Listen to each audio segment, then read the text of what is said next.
జీవాహారము. తేనె కంటే నువ్వు చుంటి తేనె దారుల కంటే మధురమైనటువంటి నీ లేఖనము. బంగారము కంటే మేలుమి బంగారము కంటే కోరదగిన నీ లేఖన భాగమును ఆహారముగా నీ కుమారుని నోట నుండి విరిచి వడ్డించుము తండ్రి.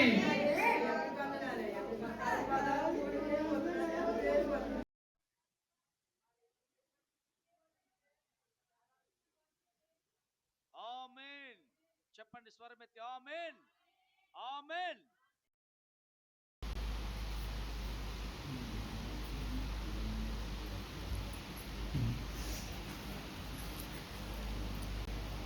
విలియం కేరీ అనే దైవజనుడు విస్తారమైన పరిచర్యలో, ఈరోజు మన చేతిలో బైబిల్స్ ఉన్నాయంటే కారణం ఆ దైవజనుడే. అటువంటి వ్యక్తి తన జీవితాంతము కూడా ఆయన నమ్ముకున్న ఏకైక దేవుని దగ్గర నుంచి గొప్ప పనులు మనం ఆశించాలనంటే, దేవా నా జీవితంలో ఈ గొప్ప మేలు చేయాలి, తండ్రి ఈ జీవితంలో నాకు ఈ గొప్ప ఆశీర్వాదం కుమ్మరించు, నా జీవితంలో నేను కోరుకుంటున్నది నాకు కలుగు చేయి అని ఏ గొప్ప విషయాలు అయితే దేవుని దగ్గర నుంచి నువ్వు అడుగుతున్నావో, ఆ గొప్ప విషయాలు దేవుని దగ్గర నువ్వు అడిగే ముందు అంతకంటే గొప్ప కార్యాలు దేవుని కొరకు మనం చేయాలి. దేవునికి స్తోత్రం కలుగును. గొప్ప విషయాలు దేవుని దగ్గర నుంచి కోరుకుంటున్నాం కదా, మంచిదే. అంటే గొప్ప విషయాలు దేవుడి దగ్గర నుంచి కోరుకోబోయే ముందు నా దేవుని కోసం గొప్ప కార్యాలు నేను చేయాలి అని చెప్పి దేశం తన సొంత ప్రజలు కాదు, తన రక్త సంబంధులు కాదు, తన కుటుంబస్తులు ఏమాత్రం కాదు, భారతదేశానికి వచ్చి అద్భుతమైన పరిచర్య కొనసాగించాడు. దేవుని సంగమా, గొప్ప పరిచర్య చేయాలంటే గొప్ప దేవుని పట్ల అత్యంత ఉన్నతమైన విశ్వాసం మనం కలిగి ఉండాలి. విశ్వాసమే మన జీవితంలో లేకపోతే దేవుణ్ణి ఏమాత్రం రుచి చూచి మనం తెలుసుకోలేము. మన దేవుడు ఎంత గొప్పవాడో, ఎంత పెద్దవాడో, ఎంత ఉన్నతమైన వాడో మనకు తెలియకపోతే, మన దేవుని పట్ల మనకే సరైన జ్ఞానం లేకపోతే, మన దేవుని కొరకు మనమే ఏమాత్రము గొప్ప పనులు మనం చేయకపోతే, దేవుడు మనకెందుకు, మన గురించి ఎందుకు ఆలోచిస్తాడు అని చెప్పి నా దేవుని కోసం నేను గొప్ప పనులు చేయాలని చెప్పి దేవుణ్ణి తెలిసిన వాడై మన దేశానికి వచ్చి ఈ రోజున మన చేతిలో బైబిల్ ఉందంటే కారణం ఆ దైవజనుడు. తెలుగులో ముద్రేశాడు. మనం చదువుతున్నామంటే ఆ దైవజనుడి యొక్క భిక్షని చెప్పాలి. దేవుని దయ వల్ల దేవునికి స్తోత్రం కలుగును కాక. దేవుని సంగమా, ధైర్యంగా ఏ పని మనం చేయాలనన్నా, ధైర్యంతో ఏ పనిని మనం కొనసాగించాలనన్నా, ఒక పనిని మనం ప్రారంభించి దాన్ని ముగించాలన్నా పని కోసం ఒక ప్రయాస అంటూ మనకుండాలి. ఆ పని కోసం ఒక ప్రయాస అంటూ మనకు లేకపోతే ఏమాత్రం దేవుని గురించి మనం పూర్తిగా తెలుసుకోలేం, ఏమాత్రం పూర్తిగా దేవుణ్ణి మనం అంగీకరించలేం. దేవుని సన్నిధిలో సంపూర్ణంగా దేవునికి మనల్ని మనం ప్రతిష్ఠించుకుంటే దేవుడు మనల్ని అప్పుడు పరిశుద్ధపరుస్తాడు. మన పని యథార్థంగా మనం ప్రతిష్ఠించుకుంటేనే చేయగలం. అప్పుడు దేవుడు దాని పట్ల తన ఉద్దేశాన్ని స్థిరపరిచి పరిశుద్ధతను ఏర్పాటు చేస్తాడు. పరిశుద్ధత లేకపోతే ఏ పనిని మనం పరిపూర్ణంగా చేయలేం. దేవునికి సంపూర్ణంగా ప్రతిష్ఠించుకుంటే ఎంత గొప్పగా దేవుడు మనల్ని వాడుకుంటాడు అనేది మనం జ్ఞాపకం చేసుకుంటే, సంపూర్ణంగా దేవునికి ప్రతిష్ఠించుకుంటే మాత్రమే జరిగే పని. అది ఎలాగంటే సంపూర్ణంగా దేవునికి ప్రతిష్ఠించుకోవాలి, పరిపూర్ణంగా. గొప్ప సువార్తికుడైన డిఎల్ మూడీ అనే దైవజనుడు అన్నాడు, ఆయన అన్నమాట, సంపూర్ణంగా దేవునికి, ఒక వ్యక్తి దేవునికి తనకు తాను సంపూర్ణంగా ప్రతిష్ఠించుకుంటే, సమర్పించుకుంటే, ఆ వ్యక్తిని దేవుడు ఏ విధంగా ఉపయోగించుకుంటాడో ప్రపంచం ఇంకా చూడలేదట. దేవునికి స్తోత్రం కలుగును. ఒక వ్యక్తి సంపూర్ణంగా దేవునికి ప్రతిష్ఠించుకుంటే, ఒక వ్యక్తి సంపూర్ణంగా దేవునికి లోబడి ఉంటే, ఒక వ్యక్తి సంపూర్ణంగా దేవునికి డెడికేట్ అయిపోయి ఉంటే, ఆ వ్యక్తిని దేవుడు ఎంత గొప్పగా ఉపయోగించుకుంటాడో ఇంకా ప్రపంచం చూడలేదు. అటువంటి వ్యక్తిని నేను అవ్వాలని చెప్పి డిఎల్ మూడీ గారు అన్నారు. దేవునికి స్తోత్రం కలుగును గాక. దేవుడు పరిపూర్ణంగా నింపిన వ్యక్తి, దైవత్వంతో పరిపూర్ణంగా నింపబడిన వ్యక్తి, పరిశుద్ధతతో పరిపూర్ణంగా నింపబడిన వ్యక్తి. ప్రవచన వాక్కులు చెప్పడమో లేదా అద్భుతాలు ఆశ్చర్య కార్యాలు చేయడం కాదు. అన్ని కలిపి ఒక వ్యక్తి అని యేసుక్రీస్తు ప్రభులు ఏ కార్యాలు అయితే చూశారో అటువంటి కార్యాలు చేయగలిగిన శక్తిని పొందుకోవాలంటే దేవుని సన్నిధిలో సంపూర్ణమైన వ్యక్తిగా మనం నింపబడి ఉండాలి. అటువంటి వ్యక్తిగా నేను ఉండాలని ఆశపడుతున్నాను అన్నాడు. దేవునికి స్తోత్రం కలుగునుగాక. దేవుని సంగమా, నీవైనా సరే నేనైనా సరే సంపూర్ణంగా దేవునికి ప్రతిష్ఠించుకుంటే, కాన్సిక్రేట్, సంపూర్ణంగా దేవునికి ప్రతిష్ఠించుకుంటే, దేవుని సన్నిధిలో ఎంత బలమైన కార్యాలైనా ఎంత శక్తివంతమైన కార్యాలైనా మనం పరిపూర్ణంగా నింపబడితేనే చేయగలం. సంపూర్ణమైన రక్షణ మనలో ఉంటేనే చేయగలం. సంపూర్ణంగా దేవుని వెంబడిస్తేనే చేయగలం. వాక్యం పట్ల విధేయత చూపిస్తేనే మనం అది చేయగలం. దేవుని సంగమా, ప్రతిష్ఠించుకోవడం, భారతదేశంలో దేవుని పరిచర్యను కొనసాగించాలి. అక్కడ అనేక మందిని దేవుని వైపుకు త్రిప్పాలని ప్రతిష్ఠించుకున్నాడు దైవజనుడు విలియం కేరీ గారు. అతను ప్రతిష్ఠించుకున్నాడు, దేవుడు దాన్ని స్థిరపరిచాడు. సంపూర్ణమైన మనసు చేత నింపబడిన వ్యక్తిని ప్రపంచమంతా తెలుసుకునే విధంగా దేవుడు వాడుకున్నాడు. దేవునికి స్తోత్రం కలుగుతుంది. ఈ రోజున మన కుటుంబం ఇంకా రక్షణలోకి రాలేదనంటే, ఇంకా మన కుటుంబం దేవుని ఎరగలేదంటే, ఇంకా మన కుటుంబం దేవుని పక్షాన్ని నిలబడట్లేదనంటే, ఇంకా మన కుటుంబాలు దేవుని వైపుకు తిరగట్లేదనంటే, మనం నిజంగా సంపూర్ణంగా నింపబడ్డామా? అసలు నిజంగా సంపూర్ణమైన రక్షణలోనికి మనం వచ్చామా? పరిపూర్ణమైన విశ్వాసతలోనికి మనం వచ్చామా? పరిపూర్ణమైన నమ్మకత్వంతో కూడిన భక్తిని మనం కొనసాగిస్తున్నామా? దేవుని సంగమా, చాలా మంది జీవితాలు రక్షింపబడతాయి కానీ ప్రతిష్ఠించబడవు. రక్షణ వరకు మాత్రమే పరిమితం తీసుకుంటారు వారి జీవితం, ప్రతిష్ఠించబడం. దేవుని సన్నిధిలో ప్రతిష్ఠింపబడాలనంటే రక్షణ కార్యం సంపూర్ణం అవ్వాలి. రక్షణ కార్యం సంపూర్ణం అవ్వకుండా మనం ప్రతిష్ఠించబడలేం. రక్షణ కార్యం మన జీవితంలో దేవునికి ప్రీతికరంగా మార్చబడాలంటే దేవుడు కోరుకుంటున్న విధానం 3 విషయాలు దేవుడు ఆశిస్తున్నాడు. ఆ 3 విషయాలు చూస్తే మనం కనుక మొదటి తెస్సలోనికీయులకు రాసిన పత్రిక 5వ అధ్యాయము 23వ వచనం చదవండి. తెస్సలోనికీయులకు రాసిన మొదటి పత్రిక 5వ అధ్యాయం 23వ వచనం చదువుదాం. 5:23. సమాధానకర్తయగు దేవుడే మిమ్మల్ని సంపూర్ణముగా పరిశుద్ధపరచునుగాక. మీ ఆత్మయు, మీ జీవమును, శరీరమును మన ప్రభువైన యేసుక్రీస్తు రాకడ యందు నిందారహితముగాను సంపూర్ణముగాను ఉండునట్లు కాపాడునుగాక. దేవునికి స్తోత్రము కలుగునుగాక. హల్లెలూయా. మన ఆత్మయు, జీవమును, శరీరమును, ఏటి 3? ఆత్మ, జీవము, శరీరం. మనం అక్కడ ప్రార్థన పెట్టుకున్నప్పుడు ఆత్మ, శరీరము, జీవం అని చెప్పి 3 బోర్డులు పెట్టి చెప్పాను. మీకు గుర్తుందో లేదో? 3 అట్టపెట్ల మీద ఆత్మ, జీవము, శరీరము అని చెప్పి, స్పిరిట్, సోల్ అండ్ బాడీ అని వాక్యాన్ని మీకు వివరించాను. దేవుని సన్నిధిలో సంపూర్ణమైన పరిశుద్ధత మనలోనికి రావాలంటే రక్షణ కార్యం సంపూర్ణం అవ్వాలి. ఆ రక్షణ కార్యం సంపూర్ణం అవ్వాలంటే ఆత్మ హృదయంలో ఉంటుంది, జీవం మనసులో ఉంటుంది, దేహం అంటే శరీరం. మన హృదయము, మన మనస్సు, మన శరీరం లేదా ఆత్మ, జీవము, దేహము, ఈ 3 పరిశుద్ధపరచబడినప్పుడే మనం సంపూర్ణమైన రక్షణలోనికి వచ్చినట్టు, మన పరిపూర్ణమైన రక్షణలోనికి అడుగుపెట్టినట్టు, సంపూర్ణమైన రక్షణలోనికి మనం వచ్చినట్టు. ఆత్మ ఎప్పుడు పరిశుద్ధపరచబడుతుంది? దేహం ఎప్పుడు పరిశుద్ధపరచబడుతుంది? శరీరం ఎప్పుడు, లేదంటే ఆత్మ గాని, జీవము గాని, శరీరము గాని ఇవెప్పుడు పరిశుద్ధపరచబడతాయి అని అంటే, పరిశుద్ధపరచబడాలంటే మనలో నుండి పాపం పోవాలి. ఆత్మలో ఉన్న పాపము, శరీరంలో ఉన్న పాపము, ప్రాణంలో ఉన్న పాపము, ఈ 3 పోవాలి. ఆత్మ, ఇంకోటేటమ్మా, జీవము, శరీరము. ఆత్మలో ఉన్న పాపము, శరీరంలో ఉన్న పాపము, దేహంలో ఉన్న పాపము, ఈ 3 పోతే తప్ప మనం సంపూర్ణమైన రక్షణలోనికి మనం రాలేము. మన పూర్వీకుడైన మానవ జాతికి ప్రారంభికుడైన ఆదాము, అవ్వలు పాపము చేత నింపబడి వారసత్వంగా పాపాన్ని అంటగట్టారు. మనమందరం కూడా పాపములోని నిండి ఉన్నాం. పాపమునే మనల్ని ఏలుబడి చేస్తుంది. మొదటి ఆదాము వలన వచ్చిన మరణమును, పాపముతో వచ్చిన మరణమును కడపటి ఆదామని యేసుక్రీస్తు ప్రభువారు శిలువ మీద దాన్ని తీసివేశాడు. ఇక మనం ఏమాత్రము పాపం మనల్ని ఏలుబడి చేయదు అనడానికి లేదని కాదు, కానీ పాపం యొక్క మరణం, పాపం లేదనట్లేదు, పాపం యొక్క మరణాన్ని దేవుడు తీసివేశాడు. రక్షణ కార్యము 3 భాగాలుగా మనం చూస్తే గనక యేసుక్రీస్తు ప్రభువు శిలువ మీద చేసిన కార్యం, పాపం యొక్క శిక్ష ఆయన భరించి మరణాన్ని మన మీద రాకుండా చేశాడు. ఆయన దేవునికి స్తోత్రం కలుగునుగాక. పాపం యొక్క శిక్షను ఆయన భరించాడు. పెనాల్టీ ఆఫ్ సిన్, పాపం యొక్క శిక్ష, దాన్ని యేసుక్రీస్తు ప్రభువు తొలగించాడు.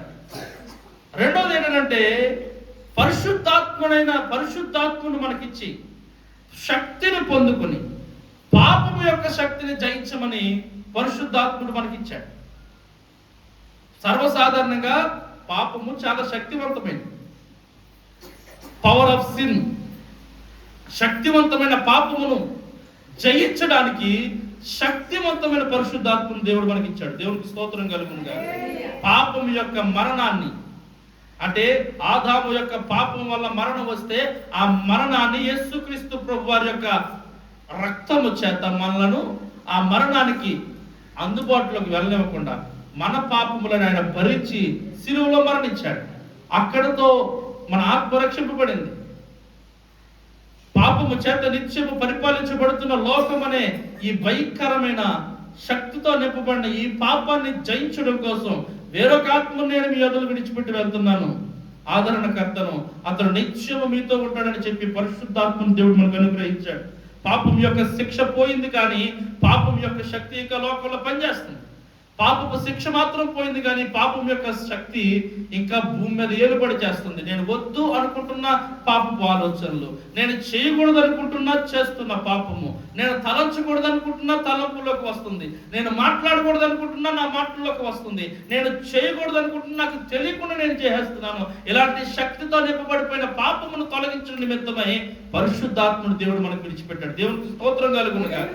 పాపపు శిక్షను తొలగించాడు, కానీ పాపం యొక్క శక్తి తగ్గిపోలేదు. పాపపు శక్తి ఎక్కడ తగ్గలేదు. ఒక అబద్ధం ఆడితే సులువుగా కొంచెం ధనం వచ్చి పడుతుందనంటే అది ఎంత శక్తివంతమైన పాపం.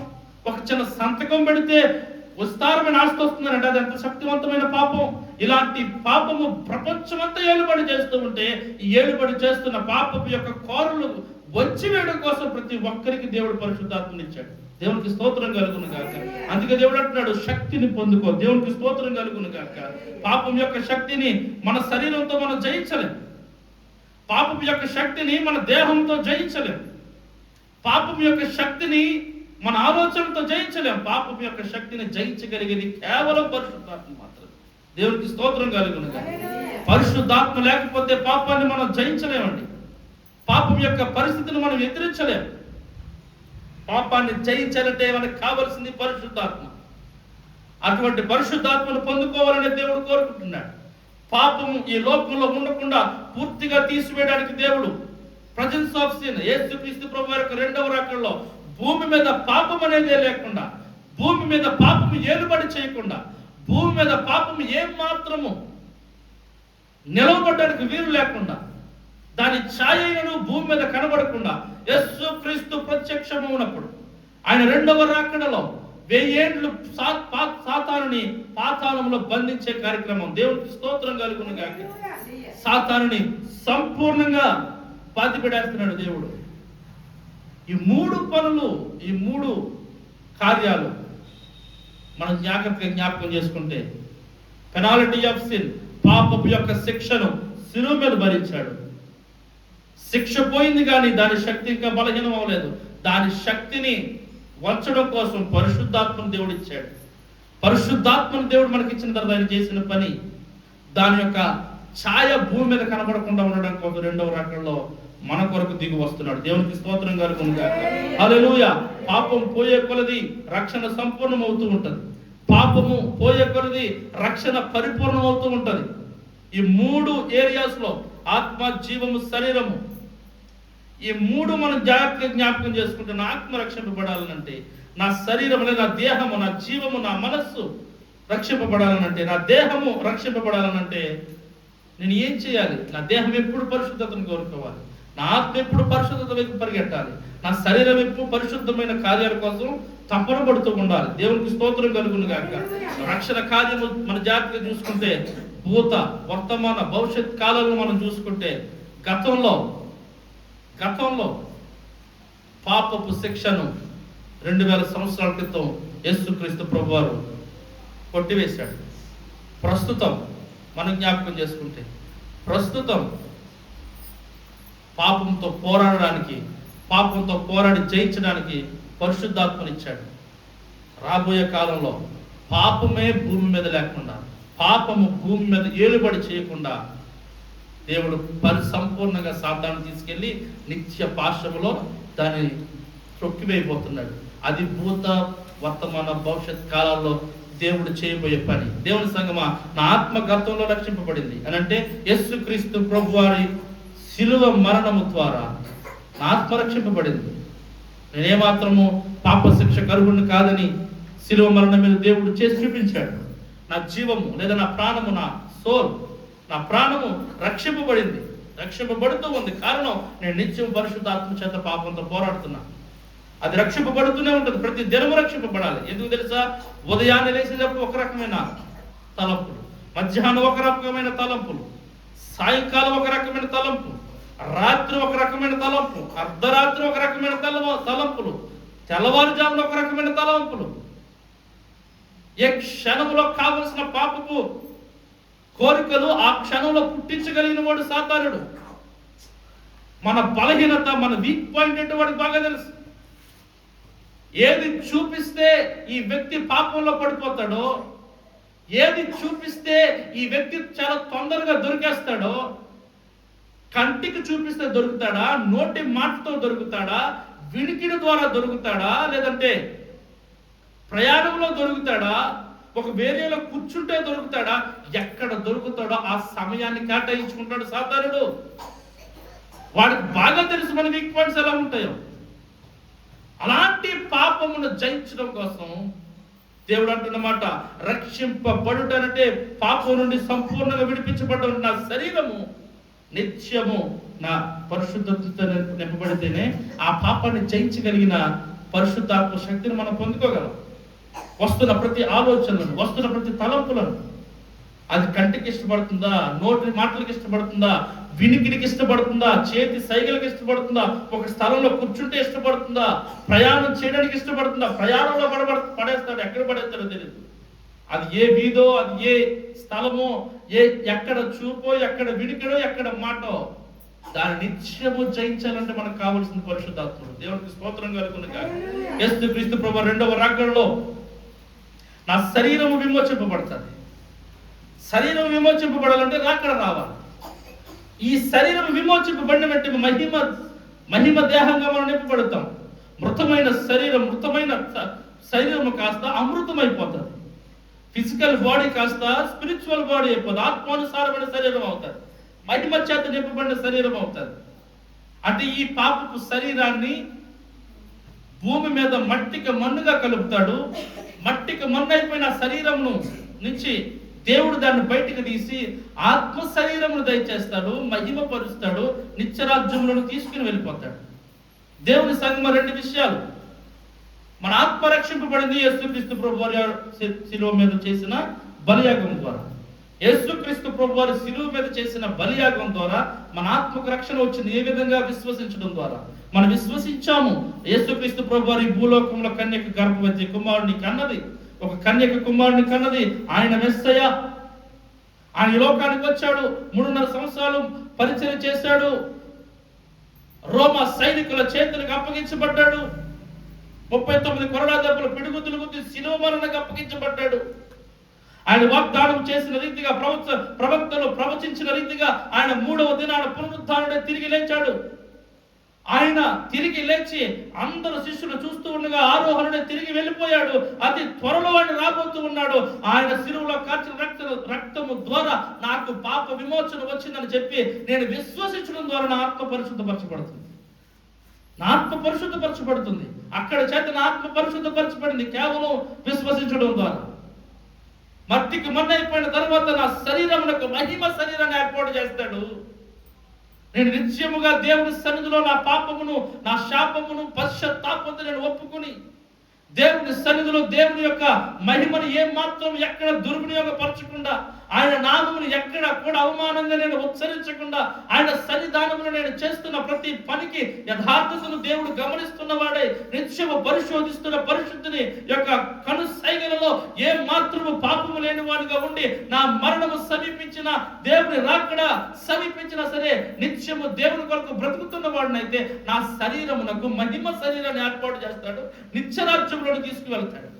అయితే మన ప్రాణము, అయితే ఈ శరీరం శిక్షకు అప్పగించి నేను పుట్టిన తరువాత ఆ సత్యాన్ని తెలుసుకుని యేసుక్రీస్తు ప్రభువాన్ని విశ్వసించడం ద్వారా నా ఆత్మ రక్షింపబడుతుంది. ఆత్మ రక్షింపబడాలనంటే కేవలం విశ్వసిస్తే చాలు. శిలువ మీద యేసుక్రీస్తు ప్రభువారు చేసిన కార్యం ద్వారా నా ఆత్మ రక్షింపబడితే అది కేవలము శిలువ మీద చేసిన కార్యం ద్వారానే. భవిష్యత్తులో నేను చేసిన మంచి పనుల వలనో, ప్రస్తుతం నేను చేస్తున్న దాన కార్యాల వలనో, భవిష్యత్తులో నేను చేయబోతున్న మంచి పనుల వలన నేను రక్షింపబడలేదు. కేవలము యేసుక్రీస్తు ప్రభు వారి యొక్క శిలువ మరణము, ఆయన రక్తమును నేను విశ్వసించాను, అంతే. అంతే తప్ప ఆయన మన కొరకు చేసిన ప్రాణ త్యాగం వల్ల మాత్రమే నేను ఆత్మ రక్షింపబడింది తప్ప నా గొప్ప విషయాలు కాదు అనే విషయం మనం గమనించుకోకపోతే చాలా కష్టం. శిలువ మీద నా కొరకు చేసిన కార్యం నందు విశ్వసించాను, దేవుని రక్షించుకున్నాడు. ఇది మన క్రియల వల్ల కాదు. ఎఫెసీయులకు రాసిన పత్రిక అపోస్తలుడైన పౌలు ఎఫెసీ సంఘానికి రాసిన పత్రిక 2వ అధ్యాయం 8-9 వచనాలు అంటాడు, ఇది క్రియల వలన కాదయ్యా, నీకు నీ ఆత్మ రక్షింపబడడానికి గల కారణము క్రియల వలన కాదు అని మాట్లాడు. చూడండి ఒకసారి మాట. ఎఫెసీ 2వ అధ్యాయము 8-9 వచనాలు.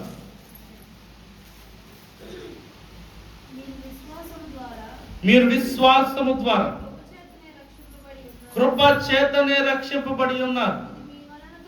ఇది మీ వలన కలిగినది కాదు, దేవుని వరము.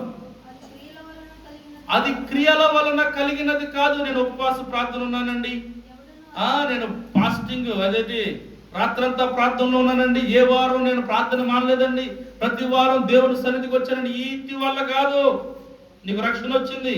విశ్వాసించడం వల్ల. దేవునికి స్తోత్రం కలుగును గాక. నేను ఇంత కాడికి ఇచ్చానండి, నేను ఇంతమందికి భోజనాలు పెట్టానండి, ఎంతమందికి నేను వస్త్రదానం చేశానండి, ఎంతమందికి నేను ఆతిథ్యం, ఇవేవి కాదు, విశ్వాసమే. ఎంతకంటే గొప్ప పనులు చేసిన దేవుడు పక్కకి గెట్టేశాడు. ఎంతకంటే ఉన్నతమైన కానుకలు ఇచ్చిన వ్యక్తికి పనికిరావన్నాడు. ఎందుకంటే గొప్ప పనులు చేసిన వాడిని ఏ మాత్రం లెక్క చేయలేదు, పక్కకి గెట్టేశాడు దేవుడు. విశ్వసించిన వాడికి మాత్రమే రక్షణ అన్నాడు. దేవునికి స్తోత్రం కలుగును గాక. మనం విశ్వసించడం ద్వారా కృపను బట్టి మాత్రమే విశ్వసిస్తే చాలు. ఆయన పరిశుద్ధాత్మ చేత మనల్ని ముద్రిస్తాడట, ముద్రిస్తాడు, సీల్ చేస్తాడు. చూడండి 1వ అధ్యాయం 13వ వచనం చదవండి. ఎఫెసీయులకు రాసిన పత్రిక 1వ అధ్యాయం 13వ వచనం ఒకసారి చదవండి. నా ప్రాణము, నా దేహము, నా వ్యక్తిగత జీవితం రక్షింపబడడం అనేది చాలా ఇంపార్టెంట్. దేవుని సంగమా, శరీరము భవిష్యత్తులో రక్షింపబడబోతుంది. ఎలాగది? నా మాట వినండి ఒకసారి. నా శరీరము భవిష్యత్తులో రక్షింపబడబోతుంది. ఏ విధంగా? ఈ మట్టి శరీరానికి మహిమ శరీరాన్ని దేవుడు ఏర్పాటు చేస్తాడు, నిత్యరాజ్యంలో తీసుకువెళ్తాడు. అదే మన విశ్వాసం. నేడు క్రైస్తవులకున్న ఏకైక విశ్వాసం అదే. ఎవరైనా చనిపోయి సమాధుల్లోకి వెళ్ళిన తర్వాత అందరూ ఏడుస్తూ ఉంటే క్రైస్తవుడు ఒకడే ధైర్యం, అయ్యా నువ్వు ముందుల్లో, నీ తర్వాత మేము వచ్చేస్తాం. ఈ ధైర్యం చెప్పగలిగిన పరిస్థితి ఎవరి దగ్గర ఉంటుందా? ఒకటే మాట, నువ్వు ముందెల్లో మాకన్నా ముందు, తర్వాత మేము కూడా అక్కడికే రావాలి. ఈ మాట చెప్పగలిగిన దమ్మున్నది కేవలం క్రైస్తవ్యానికి మాత్రమే. దేవునికి స్తోత్రం కలుగునుగా. ఈ మాట మాట్లాడగలిగిన దమ్ము కేవలం దేవుని బిడ్డలకు మాత్రమే ఉంటుంది. పరదేశులము, ప్రియులారా, మనం పురం ఇది కాదు, ఇది మా దేశము కాదు, ఇది మా ప్రాంతము కాదు, ఇది మేము ఉండాల్సిన స్థలము కాదు. మా కొరకు స్థలము సిద్ధపరిచి, మా కొరకు సిలువలో వేలాడిన యేసు మా కొరకు స్థలము సిద్ధపరచడానికి వెళ్ళిపోయాడు. ఆ స్థలంకి వెళ్ళిపోవడమే మా ఉన్నతమైన ధ్యేయం, మా లక్ష్యం. అయ్యో, మా సహోదరుడు మాకన్నా ముందు వెళ్ళాడు, అయ్యా నీతో పాటు మేము అతి త్వరలో రాబోతున్నాం, నిన్ను అక్కడ మేము చూడబోతున్నాం. ఈ విశ్వాసము కేవలం క్రైస్తవునికే.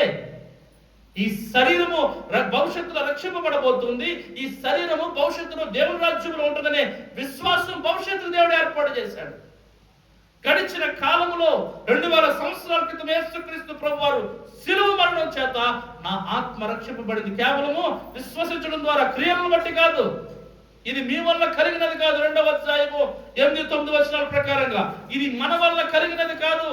ఇది కేవలము విశ్వసించడం ద్వారానే. ఇది మన వలనో లేదంటే మనం చేసిన పుణ్య కార్యాల వల్ల జరిగేది కాదు. ఆత్మ రక్షింపబడుతుంది. భవిష్యత్తులో మన శరీరము దేవుని సన్నిధిలో ఏకమవబోతుంది, మహిమ శరీరం ధరించుకుని. అయితే ప్రస్తుతం మన ప్రాణము, మన వ్యక్తిగత జీవితము ఏ విధంగా ఉంది? మన ప్రాణము, మన వ్యక్తిగత జీవితం మీదే మన శరీరమును మహిమపరచాలా, నిత్యగ్నిలో పడవేయాలని దేవుడు నిశ్చయించుకునేది. ప్రస్తుతం మన యొక్క ప్రవర్తనను బట్టి, మన విశ్వాసతను బట్టి, మన భక్తి జీవితాన్ని బట్టి, మన ఆలోచన విధానాన్ని బట్టి, మన మాట తీరును బట్టి, మన సాక్ష్యమును బట్టి మనల్ని భవిష్యత్తులో మహిమ శరీరంతో నింపాలా, నిత్య నరకాగ్నిలోకి పడేయాలని నిశ్చయించేది ప్రస్తుతం మన దేహము, శరీరము ఏ విధమైన ప్రవర్తన కలిగి ఉంది. ఈ దేవుణ్ణి అలాగా విశ్వసించి విడిచిపెట్టడానికి కలిగి ఉన్నామా? చదవండి ఒకసారి. మన ఆత్మను దేవుడు ఏ విధంగా సీల్ వేయబోతున్నాడు. 1వ వచనం చదవండి. మీరును సత్యవాక్యమును క్రీస్తునందు విశ్వాసముంచు. దేవునికి స్తోత్రం కలుగును గాక. క్రీస్తునందు విశ్వాసముంచడం ద్వారా ప్రతి వ్యక్తి ఆత్మ ఏం చేయబడుతుందంట? ముద్రించబడుతుందంట. దేవునికి స్తోత్రం కలుగును. దేవుడు పరిశుద్ధాత్మ మన హృదయంలో ముద్రిస్తాడట. మన హృదయంలో ముద్రిస్తాడు. విశ్వసించు ప్రతి వారిలో దేవుడు పరిశుద్ధాత్ముడు ఉంటాడు. క్రీస్తు యేసునందు విశ్వసించు ప్రతి వారిలో పరిశుద్ధాత్ముడు ఉంటాడు. దేవుని వాక్యం మరొకసారి చెప్తున్నాను, వినండి. 4:30 వచనంలో అదే పత్రికలో ఒకసారి నా మాట వినండి.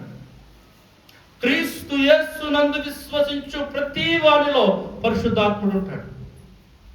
క్రీస్తు యేసునందు విశ్వసించు ప్రతి వారిలో పరిశుద్ధాత్ముడు ఉంటాడు. కాబట్టి మరలా పాపం చేసే పరిశుద్ధాత్మను దుఃఖపరచొద్దంటాడు. దేవునికి స్తోత్రం కలుగునుగా. ఏంటంట? మరలా పాపం చేసి దయచేసి పరిశుద్ధాత్మని దుఃఖపరచొద్దు. చదవండి. 4:30 వచనం. దేవుని పరిశుద్ధాత్మను దుఃఖపరచుకుడి. దేవునికి విమోచన దినము వరకు ఆయన యందు మీరు, దేవుని పరిశుద్ధాత్మను మీరు దుఃఖపరచొద్దు. ఇలా వినండి అన్నమాట. దేవుని పరిశుద్ధాత్మను మీరు దుఃఖపరచొద్దు విమోచన దినం వరకు మీరు. అంటే ఒక్కసారి విశ్వసించడం వలన నీ ఆత్మ ముద్రించబడి ఉంటది. పరిశుద్ధాత్మ నీలో ఉంటాడు. నీవు దేవుని సన్నిధికి ఎక్కేంత వరకు, దేవుని సన్నిధికి చేరేంత వరకు పరిశుద్ధాత్మని యొక్క ప్రాంగణంలో నువ్వు చేరినట్టే పరిశుద్ధాత్ముడు నీలో నివసిస్తాడు. మరలా పాపం చేసి పరిశుద్ధాత్మను దుఃఖించొద్దు. విమోచన దినం వరకు కొంచెం ఓపిక పట్టు. విమోచన దినం వరకు కొంచెం ఓపిక పట్టు. ఓపికతో ఉండు. నీ శరీరానికి వస్తున్న కోరికలు తట్టుకో. నీ నోటికి వస్తున్న మాటలను తట్టుకో. నీ కంటి చూపుకు వస్తున్న కోరికలను తట్టుకో. నీ చెవిని వినబడుతున్న అపవిత్రమైన సమాచారాన్ని విడిచిపెట్టు. వీటి వల్ల నువ్వు ఏమాత్రము సుఖానుభవం పొందలేవు.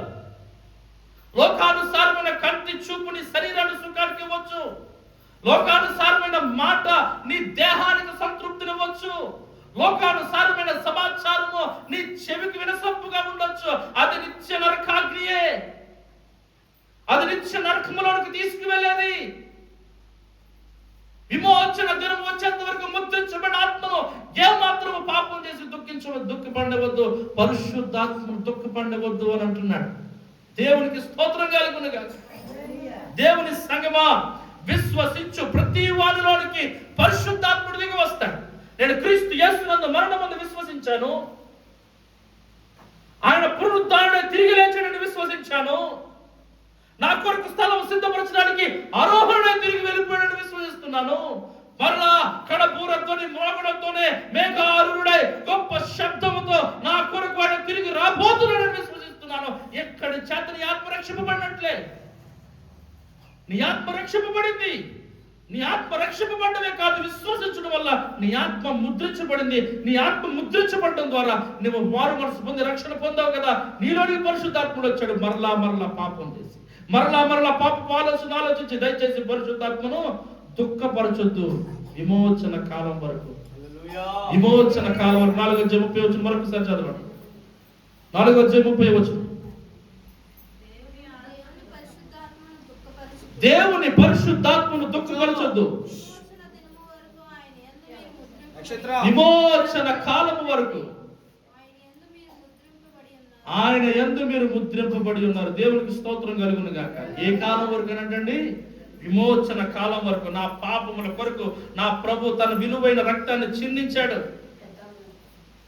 నా పాపముల కొరకు నా ప్రభు విలువైన రక్తాన్ని చిందించాడు. నా పాపముల కొరకు తన విలువైన నిందారహితమైన రక్తాన్ని చిందించాడు అనే విశ్వాసం నీలో ఉంటే పరిశుద్ధాత్మ నీలో ప్రవేశించేస్తాడు. ఆయన ఒక్కసారి నీలో ప్రవేశించిన తర్వాత నువ్వు చేస్తున్న ప్రతి పాపాన్ని బట్టి దుఃఖపడుతూ ఉంటాడు. దుఃఖపడద్దు, విమోచన దినం వరకు వెయిట్ చేయాలంటున్నాడు. 1 యోహాను పత్రిక 1:7 చదవండి. 1 యోహాను పత్రిక 1:7. 1 యోహాను 1:7 చదువుదాం.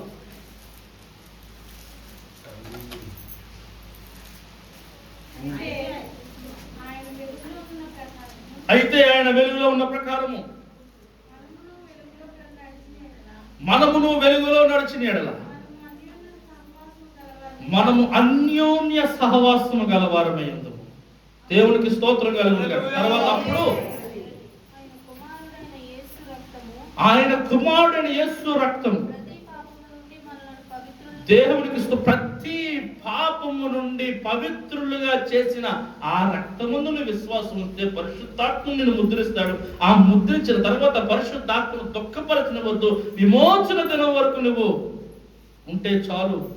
ఆయన ఒక్కసారి నిన్ను విమోచించిన తర్వాత పాపపు ఛాయ నీ మీద లేకుండా, పాపపు యొక్క శక్తి నీ మీద ఏలుబడి చేయకుండా, పాప పవర్ ఆఫ్ సిన్ యొక్క ఏలుబడి నీ మీద లేకుండా సంపూర్ణంగా సాతానుని 1000 ఏండ్లు 2వ రాకడలో నిత్యము బయటించేస్తాడు. అప్పుడు నీకున్న విమోచన ఉన్నతమైనది అయిపోతుంది. దయతో పరిశుద్ధాత్మను దుఃఖపరచనివద్దు అంటున్నాడు దేవుడు. దేవునికి స్తోత్రం కలుగును గాక. జరిగిన కార్యాన్ని విశ్వసించడం ద్వారా రక్షణ వస్తే, యేసుక్రీస్తు ప్రభువు శిలువ మరణం ద్వారా నువ్వు రక్షణలోకి వచ్చేసావు విశ్వసించడం వల్ల, నీ శరీరానికి 2వ రాకడలో మృతమైన శరీరానికి అమృతము చేసి పాడేస్తున్నాడు. మృతమైన శరీరాన్ని అమృతం చేసి పాడేస్తున్నాడు. దేవునికి ఎంత అసహ్యమైన పని చేస్తున్నా, దేవుని సన్నిధిలో ఎంత దరిద్రతను నువ్వు కొనసాగిస్తున్నా, దేవుడు ఎందుకు నీ మీదకి ఆయన ఉగ్రతను కుమ్మరించట్లేదో తెలుసా? ఇకనైనా మార్పు చెందుతావేమో, ఇకనైనా మార్పు చెందుతావేమో, ఇకనైనా దేవుని వైపుకు తిరుగుతావేమో, ఇకనైనా దేవుని వైపు దేవుని నువ్వు అర్థం చేసుకుంటావేమో అని నిత్యం ఎదురు చూస్తూ ఉన్నాడట. ఆయన దుఃఖపడుతూ కూడా మారు మనసు కోసం చూస్తున్నాడు. దేవునికి స్తోత్రం కలుగును గాక. అయితే నేను నా జీవితం, నా ఇల్లు నేను బాగుండాలి అని అనుకుంటున్న నీకు రక్షణ సంపూర్ణం అవ్వాలనంటే, ఆత్మను రక్షించుకోవడానికి విశ్వాసం చాలు. శరీరం మహిమపరచబడాలంటే 2వ రాకడ రావాలి. అయితే ప్రాణము లేదా జీవము లేదా దేహము రక్షింపబడాలంటే ఏం కావాలి? మన శరీరాన్ని రక్షించుకోవడానికి మనం ఏం చేయాలి? మన శరీరాన్ని రక్షించుకోవాలంటే మనం ఏం చేయాలి? మన దేహాన్ని రక్షించుకోవాలంటే మనం ఏం చేయాలి? మన ప్రాణాన్ని రక్షించుకోవాలంటే మనం ఏం చేయాలి? శరీరము విశ్వాసం ద్వారా రక్షింపబడిపోతుంది. ఆత్మ విశ్వసించడం ద్వారా రక్షింపబడిపోతుంది.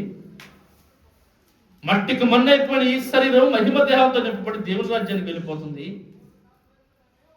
ఈ ఆత్మ విశ్వసించడం ద్వారా జరిగే పని అయితే, ఈ శరీరానికి మహిమ శరీరం ఏడవాలనంటే ప్రస్తుతం ఉన్న ఈ దేహము ఏ విధంగా నింపబడి ఉంది? ప్రస్తుతం ఉన్న ఈ శరీరము దేవునితో నింపబడి ఉంది. ప్రస్తుతం ఉన్న ఈ దేహము దేవునితో నింపబడి ఉంది. ఒక్కసారి విశ్వసించడం ద్వారా చాలా సులువుగా నువ్వు రక్షింపబడిపోతున్నావే. అయితే రక్షింపబడిన ఈ శరీరానికి, రక్షింపబడిన ఈ శరీరము లేదా రక్షింపబడిన ఈ ఆత్మ దేవుని సన్నిధిలోనికి, నిత్య రాజ్యములోనికి వెళ్ళాలి కదా. మహిమ శరీరము ధరించుకుని వెళ్ళాలి కదా. ఈ మహిమ శరీరము ధరించబడాలనంటే, మహిమ శరీరము చేత మనం నింపబడాలనంటే, ప్రస్తుతమున్న మనం, ఈ ప్రాణం, ఈ దేహము దేని చేత నింపబడి ఉంది? మన వ్యక్తిగత జీవితం రక్షింపబడాలనంటే, పరిశుద్ధత చేత మనం సంపూర్ణంగా నింపబడాలనంటే, పరిశుద్ధత చేత మనము పరిపూర్ణంగా నింపబడాలనంటే, పరిశుద్ధాత్మ చేత మన సంపూర్ణమైన శక్తిలోనికి మనం చేరాలనంటే, ఈ పరిశుద్ధత అనేది మన శరీరానికి అలవాటు అవ్వాలనంటే, పరిశుద్ధత అనేది మన ప్రాణానికి అలవాటు అవ్వాలి, పరిశుద్ధత అనేది మన దేహానికి అలవాటు అవ్వాలి, పరిశుద్ధత అనేది మన శరీరానికి అలవాటు అవ్వాలంటే ఇది కేవలం రక్షణ వచ్చిన వెంటనే వచ్చేది కదా, నీటి బాప్తిసం పొందిన వెంటనే వచ్చేది కదా. ప్రతిష్ఠించుకోవాలి. దేవునికి స్తోత్రం. కాన్సిక్రేట్ అంటారు దాన్ని, ప్రతిష్ఠించుకోవాలి. ఒక్క విశ్వాసంతో నీ ఆత్మ రక్షింపబడుతుంది. రక్షింపబడిన వెంటనే నిత్యరాజ్యం నీ కోసం ఎదురు చూస్తలేదు. నీలో పరిశుద్ధత చూడాలి. ఆ పరిశుద్ధత చూడాలనంటే ప్రతిష్ఠించుకున్న వాడికి మాత్రమే పరిశుద్ధత ఉంటుంది. ప్రతిష్ఠించుకున్న వారికి మాత్రమే. దేవుని సంగమా, పరిశుద్ధపరచబడుట, ప్రతిష్ఠించుకోవట అనేది మనం జ్ఞాపకం చేసుకుంటే, ఎంత పాపమైనా, దోషకుడమైనా, దుర్మార్గుడమైన, ఎంత కఠినమైన పాపమును కొనసాగిస్తున్న వాడివైనా సరే, నా దేవుడు నిన్ను పరిశుద్ధపరచడానికి ఇష్టపడుతున్నాడు. దానికంటే ముందు నీవు ప్రతిష్ఠించుకుంటేనే పరిశుద్ధపరుస్తాడు. ప్రతిష్ఠించుకోకుండా పరిశుద్ధత అనేది రాదు. ప్రతిష్ఠించకుండా పరిశుద్ధ నీతి బాప్తిసం పొందిన వెంటనే పరిశుద్ధులమైపోం. నువ్వు విశ్వసించావు, నీ ఆత్మ రక్షించబడింది.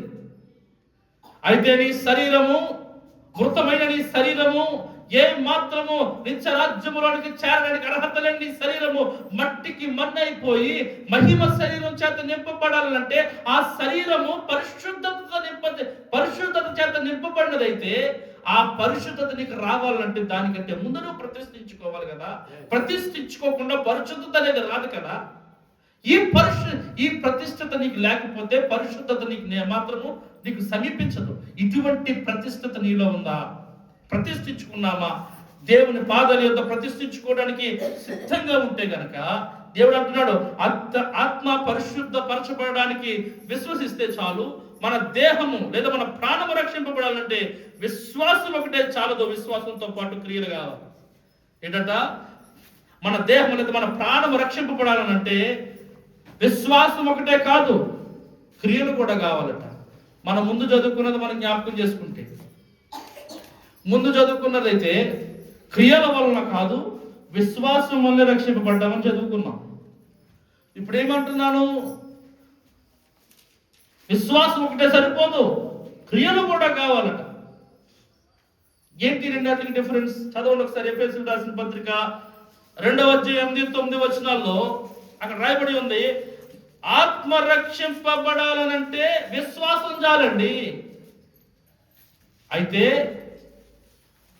దేవుని వాక్యం సెలవిస్తూ ఉంది, మన శరీరము సంపూర్ణంగా రక్షింపబడాలంటే విశ్వాసంతో కూడా క్రియలు కావాలి. 8-9 వచనాలతో ఆగిపోతే అర్థం కాదు. 10వ వచనం చదవండి ఒకసారి. మరియు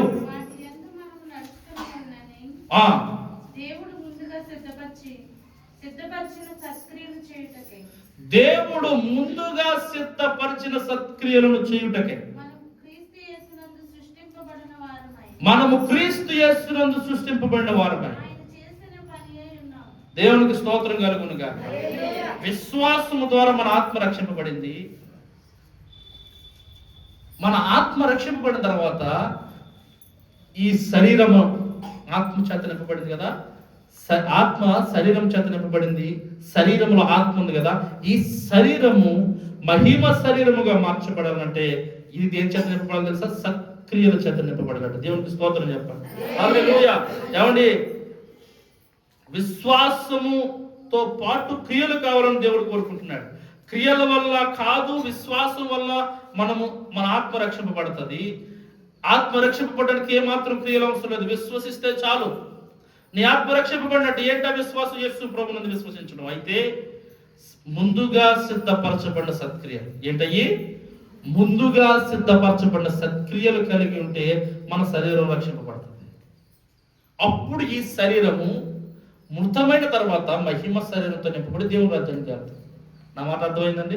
విశ్వసించడం ద్వారా ఆత్మ రక్షింపబడింది. ఈ ఆత్మ సత్క్రియల చేత నింపబడింది. అంటే ఆత్మ విశ్వసించడం ద్వారా ఆత్మ రక్షింపబడింది. ఈ శరీరము మహిమ శరీరంలోకి వెళ్ళాలంటే ముందు ఈ శరీరం ఈ భూమి మీద సత్క్రియలను ఏది సత్క్రియలు? ముందుగా సిద్ధపరచబడిన సత్క్రియలు. సొలొమోను దేవుని దేవాలయాన్ని నిర్మిస్తున్నప్పుడు ఏ రాతితో నిర్మించాడు తెలుసా?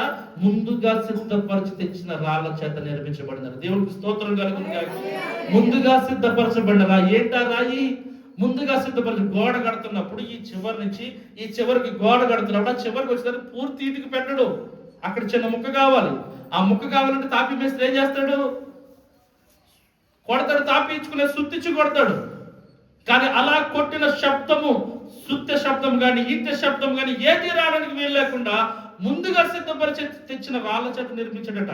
అంటే ఈ మూలన ఏ సైజు ఇటుకు పడుతుందో, ఏ సైజు రాయి పడుతుందో అది ముందుగానే సిద్ధపరచబడింది. దేవుని సంగమా, దేవుని సన్నిధిలో దేవుని రాజ్యములోనికి చేరాలనే ఈ శరీరము మహిమ శరీరం చేత నింపబడి దేవుని సన్నిధిలోనికి చేరాలంటే ముందుగా సిద్ధపరచబడిన సత్క్రియలనే ఈ ఆత్మ చేత నింపబడి, ఈ సత్క్రియల చేత నింపబడి ఎక్కడ చెక్కబడాలో, ఎక్కడ వంచేయాలో, ఎక్కడ నీ కోరికలను చంపుకోవాలో, ఎక్కడ నీ కంటిని చంపుకోవాలో, ఎక్కడ నీ చూపును చంపుకోవాలో, ఎక్కడ నీ నోటి మాటలు కంట్రోల్ పెట్టాలో, ఎక్కడ నీ చెవులను కంట్రోల్ పెట్టాలో ఇవేమీ చేయకుండా నీ శరీరమును పాపమును నెరవేరుస్తూ పరిశుద్ధతను తెచ్చే ప్రభువా రాదో ప్రతిష్ఠించుకుంటేనే. దేవునికి స్తోత్రం కలుగునుగా.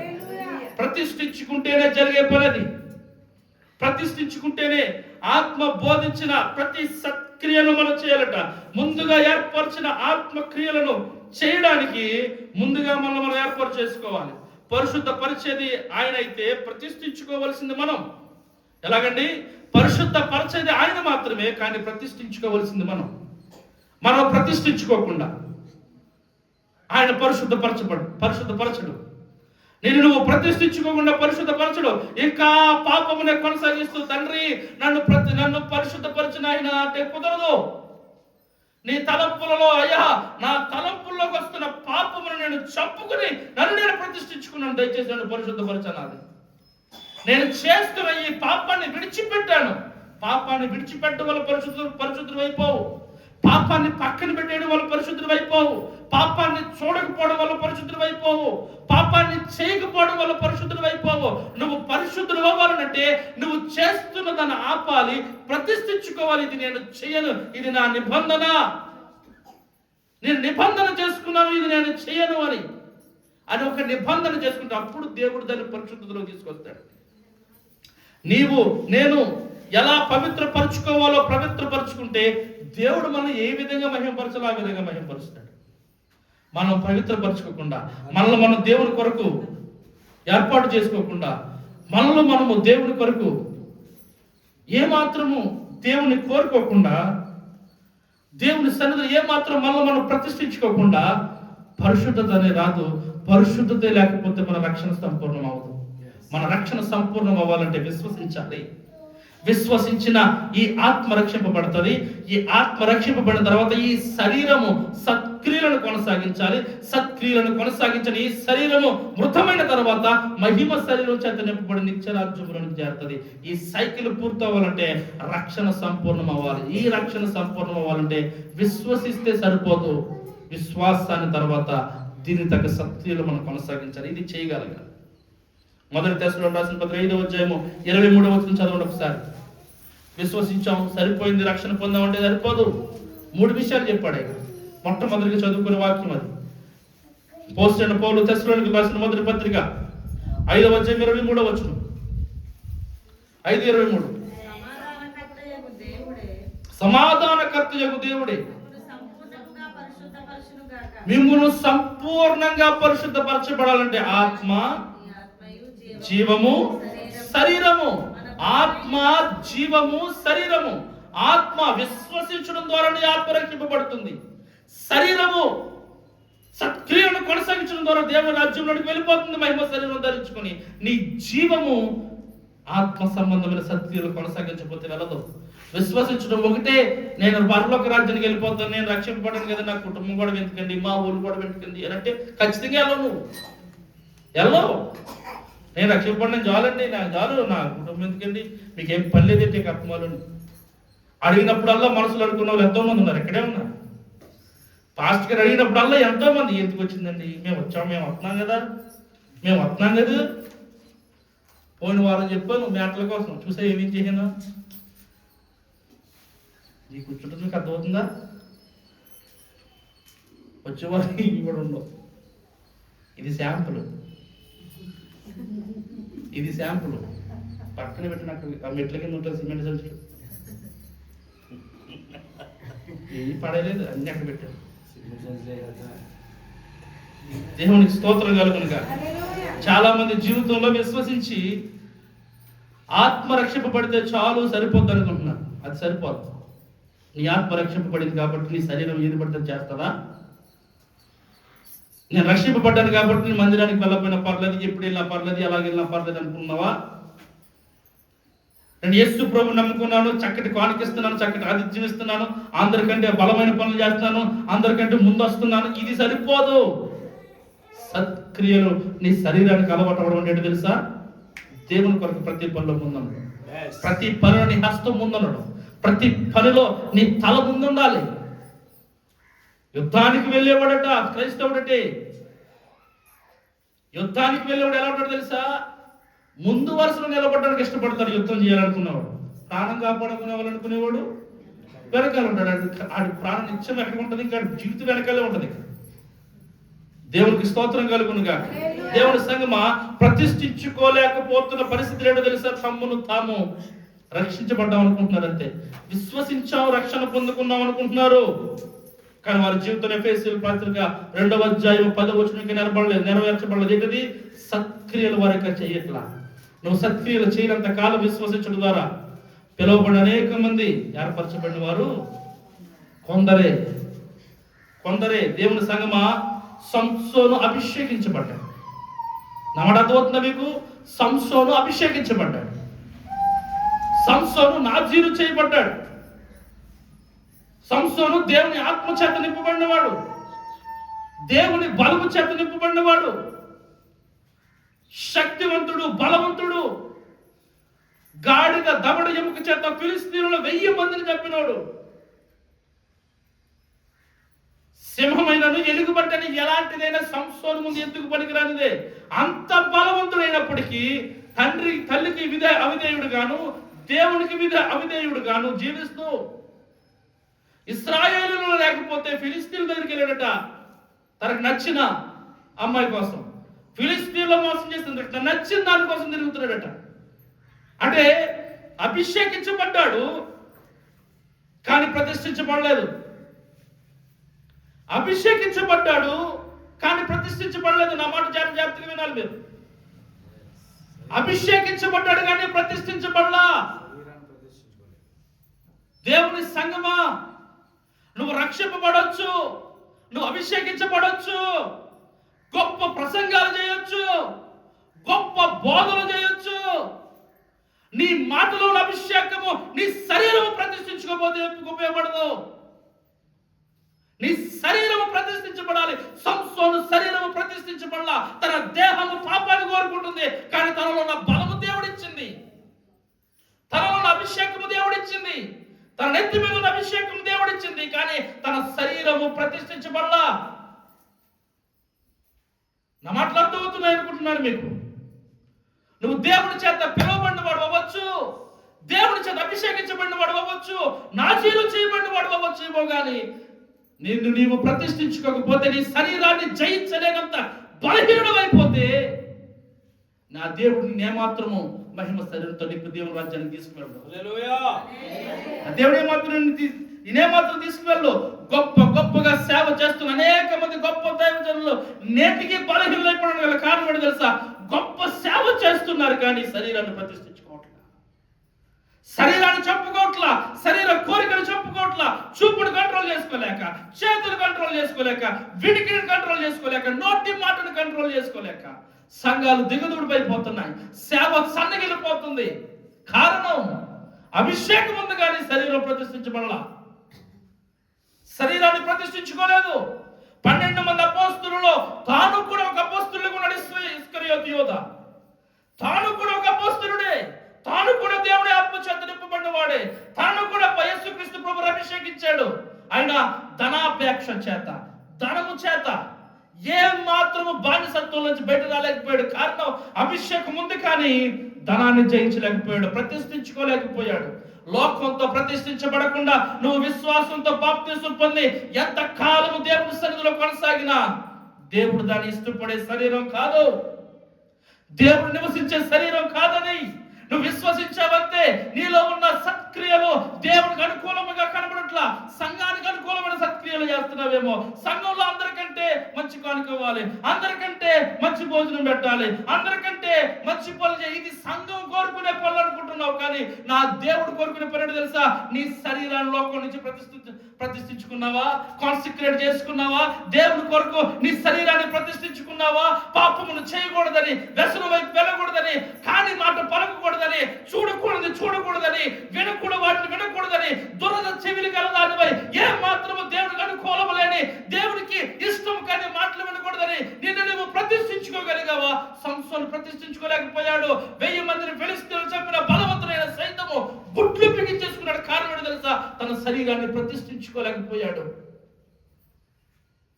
చాలా వేదనతో ఈ మాటలు చెప్తున్నాను. అయితే దేవుని సంగమా, నేను మారు మనసు పొందాను కదా, రక్షణ పొందాను కదా, బాప్తిసం పొందాను కదా, అనేక నెలల నుండి దేవుని సన్నిధికి వెళుతున్నాను కదా, ప్రతి శుక్రవారం ప్రార్థనకి వెళ్తున్నాను, రాత్రంతా ప్రార్థనలో ఉంటున్నాను అని చెప్పి నీ శరీరమును ఏ మాత్రము దేవుని కొరకు ప్రతిష్ఠించుకోకుండా పరిశుద్ధత వైపు పరిగెట్టకపోతే ఏ మాత్రము దేవుడు ఒప్పుకోడదాన్ని. నీ ఆత్మ విశ్వాసం చేత రక్షింపబడుతుంది, నీ శరీరము మహిమ శరీరం చేత నింపబడి దేవుడి రాజ్యానికి వెళ్తుంది. ఆ దేవుడి రాజ్యానికి వెళ్ళాల్సిన ఈ శరీరము దేవుని కొరకు ప్రతిష్ఠించుకోకపోతే, పరిశుద్ధతను సంపాదించుకోకపోతే నిత్య నరకానికే. నా మాట అర్థమైందని వాళ్ళు దేవునికి స్తోత్రం చెప్పండి. గట్టిగా చప్పులు కూడా దేవుని అనుమతించాలి.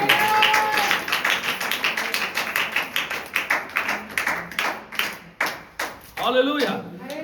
పాపానికి విముఖుడిగా ఉండాలి, దేవుని హత్తుకోవాలి. పాపానికి విముఖుడిగా ఉండకుండా, దేవుడిని హత్తుకోకుండా ఏమి సాధించగలం? మోషే ఇశ్రాయేలులందరికీ చెప్పు, సీనాయి కొండ మీదకి నేను రాబోతూ ఉన్నాను, 10 ఆజ్ఞలు కలిగిన పలకను మోషేకి ఇవ్వక మునుపు నిర్గమకాండం 19:10 వారికి చెప్పు, వాళ్ళను వాళ్ళు పరిశుద్ధపరుచుకుని శుభ్రంగా స్నానం చేసి వారి వస్త్రములు ఉతుక్కొని వాళ్ళని వారు ప్రతిష్ఠించుకున్న తర్వాతే ఆ కొండను వారు సమీపించాలి. చూడండి, 19:10 చదవండి. నిర్గమకాండం 19:10. యెహోవా మోషేతో నీవు ప్రజల యొద్దకు వెళ్ళి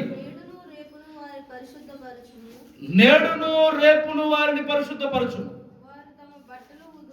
వారు తమ బట్టలు ఉతుక్కుని 3వ నాటికి ఎందుకు ఈ సిద్ధపాటు, ఎందుకు ప్రతిష్ఠించుకోమంటున్నాడు? రేపు వారు గొప్ప మహిమను చూడబోతున్నారు మోషే, రేపు వారు ఉన్నతమైన దర్శనాన్ని చూడబోతున్నారు, రేపు వారు ఉన్నతమైన మహిమను చూడబోతున్నారు. వారు మునుపెన్నడు వినని గొప్ప స్వరము వారు వినబోతున్నారు. వారు ఆ మహిమను, ఆ స్వరమును, అద్భుతాన్ని చూడాలంటే ముందు వారు ప్రతిష్ఠించుకోవాలి, పరిశుద్ధపరచుకోవాలి, వారి వస్త్రములను ఉతుక్కోవాలి. మధ్యధరా ప్రాంతంలో స్నానం చేసి బట్టలు ఉతుక్కోవడం అంటే అది ఉన్నతమైన డబ్బున్నవాడు చేయాలి తప్ప సర్వసాధారణమైన వాడు చేయలేడు. స్నానం లేకుండానే ఉండాలి. ఎందుకు తెలుసా? అక్కడ నీరు దొరకదు. అంత ప్రతికూలమైన రోజులయ్యి, అప్పట్లో. అలాంటిది మీరు ఏం చేస్తారో తెలియదు. మీ వస్త్రాలను ఉతుక్కోండి, పరిశుద్ధపరచుకోండి, కాన్సిక్రేట్ ప్రతిష్ఠించుకోండి. రేపు మీరు ఒక అద్భుతం చూడబోతున్నారు. దేవునికి స్తోత్రం కలుగును గాక. హల్లెలూయా. దేవుని సంగమా, సేవకునిగా మీకు చెప్తున్నాను, దేవుని ఆత్మ చేత నింపబడిన వాడిగా చెప్తున్నాను. దేవుని సన్నిధిలో నువ్వు ఏ అద్భుతమైన చూడలేకపోతున్నావో, ఏ ఆశ్చర్యాన్ని చూడలేకపోతున్నావో, ఏ అద్భుతాన్ని నీ జీవితంలో నువ్వు ఇప్పటివరకు రుచి చూడలేదో, ఏ ఆశ్చర్య కార్యాన్ని ఇప్పటివరకు నువ్వు రుచి చూడలేదో నిన్ను నువ్వు ప్రతిష్ఠించుకో. రేపే నా దేవుడు నిన్ను దర్శించబోతున్నాడు. హల్లెలూయా. నేడే ఆ దినము కావచ్చు. నిన్ను నువ్వు ప్రతిష్ఠించుకో. రేపు చూడబోయే ఆ మహిమను, రేపు చూడబోయే ఆ ప్రసన్నతను, రేపు వినబోయే ఆ స్వరము కొరకు ముందుగానే ప్రతిష్ఠించుకుంటున్నారు. ఎంత కాలం అయిపోయింది దేవుని స్వరాన్ని విని నీవు? ఎంత కాలం అయిపోయింది దేవుని మాటలు విని నీవు? ఎంత కాలం అయిపోయింది నీ జీవితంలో దేవుని అద్భుతాన్ని చూసి? ఎంత కాలం అయిపోయింది దేవుని యొక్క మహిమను నీ జీవితంలో చూసి ప్రతిష్ఠించుకో, నేడే నా దేవుడు నిన్ను దర్శించబోతున్నాడు. దేవునికి స్తోత్రం కలుగును గాక. ప్రతిష్ఠించుకున్న వారికి మాత్రమే పరిశుద్ధత, పరిశుద్ధతో నింపబడిన వారికి మాత్రమే దేవుని అద్భుతం. అద్భుతము చేత నింపబడి ఆశ్చర్య కార్యాలు జరిగించిన యేసుక్రీస్తు ప్రభువారు అనేక ముమ్మారు ప్రతిష్ఠించుకున్నాడు. గెత్సేమనే తోటలోకి వెళ్ళిపోయి 3 రోజులు ఉపవాసం ఉన్నాడు. తన పరిచర్య ప్రారంభించడం కోసం 40 రోజులు ప్రతిష్ఠించుకున్నాడు. జ్ఞాపకం వస్తే వెళ్ళిపోయేవాడు కొండల మీదకి. రాత్రంతా ప్రార్థన చేస్తూ ఉండేవాడు, పగలంతా సువార్త చేస్తూ ఉండేవాడు. రాత్రంతా ప్రతిష్ఠించుకుంటూ ఉండేవాడు, పగలంతా పరిశుద్ధాత్మ చేత నింపబడి వాడబడుతూ ఉండేవాడు. నీడబడితే స్వస్థత, తాకితే స్వస్థత, ఉమ్ము చూస్తే స్వస్థత, కౌగులించుకుంటే స్వస్థత. ఇదంతా జరగడం గల కార్యం ముందు ఆయన ప్రతిష్ఠించుకున్నాడు. నీవు ప్రతిష్ఠించుకున్నావా? మనం ప్రతిష్ఠించుకున్నావా? దేవుని కొరకు ప్రతిష్ఠించుకున్న వారమే ఉన్నావా మనం? రేపు నీవు చూడబోయే అద్భుతానికి, నీ జీవితంలో జరగబోయే అద్భుతానికి నీవు ప్రతిష్ఠించుకున్నావా? నువ్వు ప్రతిష్ఠించుకోగలుగుతున్నావా? ఏదైనా కష్టం వస్తేనేనా నీ ఇంట్లో ప్రార్థన, ఏదైనా అపాయం జరిగితేనేనా నీ ఇంట్లో ప్రార్థన, ఏదైనా కఠినమైన కన్నీటితో నింపబడిన పరిస్థితులు ఏర్పడితేనేనా నీ జీవితంలో నిండు నింపబడిన కన్నీటి ప్రార్థన. ఏదైనా కష్టం వస్తే అనుకుంటున్నావా? అయ్యో, నీ జీవితంలో నువ్వు చూసిన మేళ్ళు, ఇక ముందు రాబోతున్న జీవితంలో నువ్వు చూడబోయే మేళ్ళు జ్ఞాపకం చేసుకో. అది నీ జీవితానికి మేలు కాదనుకుంటున్నావా? ప్రతిష్ఠించుకోలేకపోతున్నావు. యొర్దాను వెనకకు మళ్ళక ముందు యెహోషువతో దేవుడు అంటున్నాడు, ప్రతిష్ఠించుకోమని చెప్పి అంటున్నాడు. దేవునికి స్తోత్రం కలుగును గాక. 3వ అధ్యాయం 5వ వచనం చదువు. యెహోషువ గ్రంథము 3వ అధ్యాయం 5వ వచనం చదువుదాం. యెహోషువ గ్రంథం 3వ అధ్యాయం 5వ వచనం. యెహోషువ గ్రంథం 3వ అధ్యాయం 5వ వచనం అని అంటున్నాడు, యొర్దాను వెనకకు మళ్ళించక ముందు యెహోషువతో ఇదే మాట, మిమ్మును మీరు శుద్ధి చేసుకుని మరియు యెహోషువ రేపు యెహోవా మీ మధ్య అద్భుత కార్యము చేయును కనుక దేవునికి స్తోత్రం కలుగును గాక. యెహోవా మీ మధ్య అద్భుత కార్యము చేయును కనుక మిమ్మును మీరు ప్రతిష్ఠించుకోండి. దేవునికి స్తోత్రం కలుగును గాక.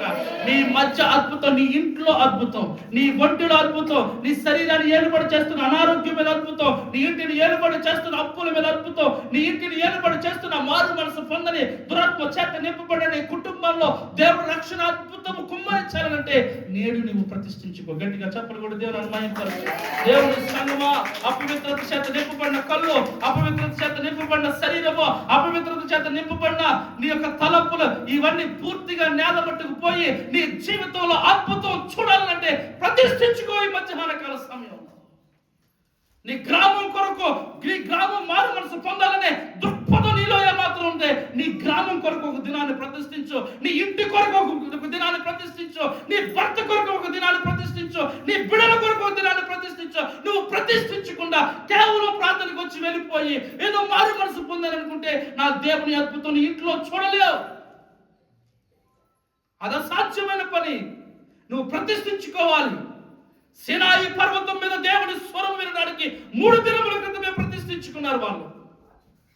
కానీ నూతన యెరూషలేముతో నా దేవుడు రాబోతున్నాడు. రేపు షందరా బాబా, నూతన యెరూషలేముతో నా దేవుడు రాబోతూ ఉన్నాడు. ఆ నూతన యెరూషలేములో నువ్వు వెళ్ళాలంటే ప్రతి దినము ప్రతిష్ఠించుకున్న దానివై, ప్రతి దినము ప్రతిష్ఠించుకున్న వాడివై, ప్రతి దినము దేవుని కొరకు సత్క్రియలు కొనసాగిస్తూ నీ శరీరంలోనికి పాపమును ప్రవేశింపనివ్వకుండా పరిశుద్ధత చేత నింపబడి దినము నూతనమైన నవనూతనమైన ఆత్మ చేత నువ్వు నింపబడుతూ రగులుతూ ఉంటే నీ శరీరమునకు మహిమ శరీరం దేవుడు ఏర్పాటు చేస్తాడు. దేవుడి రాజ్యంలో నువ్వు చేరగలవు. దేవుడి సన్నిధిలోకి అప్పుడు నువ్వు చేరగలవు. ఇది కాకుండా విశ్వాసంతో నీ ఆత్మ రక్షింపబడుతుంది కదా అని చెప్పి అలా మిగిలిపోతాం అనుకుంటున్నావా? విశ్వాసంతో మిగిలిపోదాం అనుకుంటున్నావా? అది అసాధ్యమైన పని. దేవుని సంగమా, నా దేవుడు అంటున్నాడు, అలనాడు ఇశ్రాయేలులకు ఎర్ర సముద్రం పాయలు చేయడం అద్భుతం అండి. అలనాడు ఇశ్రాయేలులకు యోర్దాను వెనుకకు మళ్ళించడం అద్భుతం.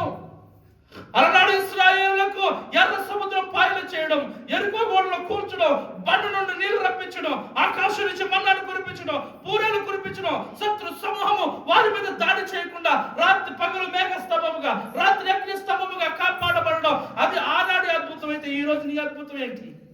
నీ జీవితంలో కలగాల్సిన అద్భుతం ఏంటి? వెంటాడుతున్న అనారోగ్యానికి అద్భుతం కావాలిగా, వెంటాడుతున్న కన్నీటికి అద్భుతం కావాలి కదా, నేను వెంటాడుతున్న చీకటికి అద్భుతం కావాలి కదా, నేను వెంటాడుతున్న అప్పుల బాధలకు అద్భుతం కావాలి కదా. ఎందుకు ప్రతిష్ఠించుకోలేకపోతున్నాం? ప్రతిష్ఠించుకుంటేనే నా దేవుడి జీవితంలో అద్భుతం చేస్తాడు. ప్రతిష్ఠించుకుంటే నా దేవుడి జీవితంలో అద్భుతం చేస్తాడు. నీ పట్ల జరగబోయే ఆశ్చర్య కార్యము, నీ ద్వారా జరగబోయే ఆశ్చర్య కార్యము, రేపటి జరగబోయే అద్భుతానికి ఈ రోజు నువ్వు ప్రతిష్ఠించుకో అంటున్నాడు. సంపూర్ణంగా దేవునికి నువ్వు ప్రతిష్ఠించుకుంటే దేవుడి శక్తిని చూస్తావు. ఎవరు పరిశుద్ధాత్మ శక్తిని హెచ్చుగా పొందుకుంటారో వారి జీవితంలో పరిశుద్ధాత్ముడు అంత హెచ్చుగా ఉపయోగించుకుంటాడు. ఎవరినైనా ఉపయోగించుకుంటాడు. పాస్టర్వా కాదు, ఎవరినైనా సరే నువ్వు దేవుని ఆత్మచేత నింపబడితే చాలు. అభిషక్తుడువా, అభిషేకం లేదా నీకు? నిన్ను నువ్వు ప్రతిష్ఠించుకో ఒకసారి. రాజైన హిజ్కియా ఒక బలమైన హై స్కేల్ ఫెస్టివల్ చేస్తున్నాడు, పస్కా పండుగ. ఉన్నతమైన రాజైన సొలొమోను కాలంలో జరిగినంత అంతున్నతమైన పస్కా పండుగ తర్వాత రాజైన హిజ్కియా చేస్తున్నాడు. పస్కా పండుగ ఒక విలువైన పస్కా పండుగ చేస్తున్నాడు రాజైన హిజ్కియా. బలమైన పండుగ చేస్తున్నాడు రాజైన హిజ్కియా. ఇశ్రాయేలు సుమారుగా దాని నుండి బెహెర్షెబా వరకు ఉన్న ఇశ్రాయేలు సమస్తము వచ్చేశారు. బలి పశువులు తీసుకొస్తున్నారు. బలి అర్పించడానికి యాజకులు ఉన్నారు. ఎంతమంది యాజకులున్నా వస్తున్న బలి పశువులను అర్పించడానికి సమయం సరిపోవట్లేదు. ఏ మాత్రం సమయం సరిపోవట్లేదు. షిఫ్ట్లు మారుతున్నా అనేకమైన బలర్పణలు వస్తున్నాయి. బలి ఇవ్వాలి, అర్పించాలి, బలిపీఠం మీద పెట్టాలి, దాని ధూపం దేవుని సన్నిధికి వెళ్ళాలి. ఈ ప్రాసెస్ అంతా జరగాలంటే విస్తారంగా జనాలు వస్తూ ఉన్నారు. యాజకులు సరిపోకపోతే ఏ మాత్రం అభిషేకము పొందని లేవీయులలో కొందరిని వీళ్ళు ఆశ్రయించారు. అభిషేకం పొందలేదు వాళ్ళు అభిషేకం పొందని వారు. వాస్తవానికి యాజకులు అంటే లేవీ గోత్రంలో ప్రత్యేకించబడి అహరోను గోత్రానికి సంబంధించిన వాళ్ళే, ఆ కుటుంబానికి సంబంధించిన వాళ్ళే. కానీ అహరోనుకు సంబంధించిన వాళ్ళు కాదు, వాళ్ళు లేవీ గోత్రీయులు. కానీ యాజకులు కాదు, కానీ యాజకులు వారిని ఎన్నుకుంటే వారిని ఏ విధంగా ప్రతిష్ఠించుకోమన్నా తెలుసా? చదవండి ఆ మాట ఒకసారి. చేసే పని యాజకత్వం కానీ అభిషక్తుల కన్నా అభిషేకం పొందిన లేవీయులు ప్రతిష్ఠించుకున్న విధానం చూడండి. 2వ దినవృత్తాంతముల గ్రంథము 29వ అధ్యాయం 34వ వచనం చదవండి. 2వ దినవృత్తాంతముల గ్రంథము 29వ అధ్యాయం 34వ వచనం తొందరగా చదవండి.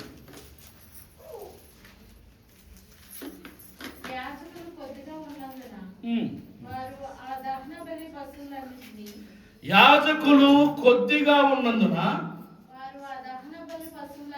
ఆ దహన బలి పశువులన్నిటిని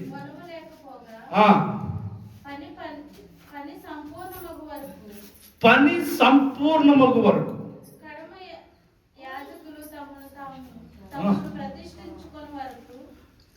తర్వాత యాజకులు తమను తాము ప్రతిష్ఠించుకుని వరకు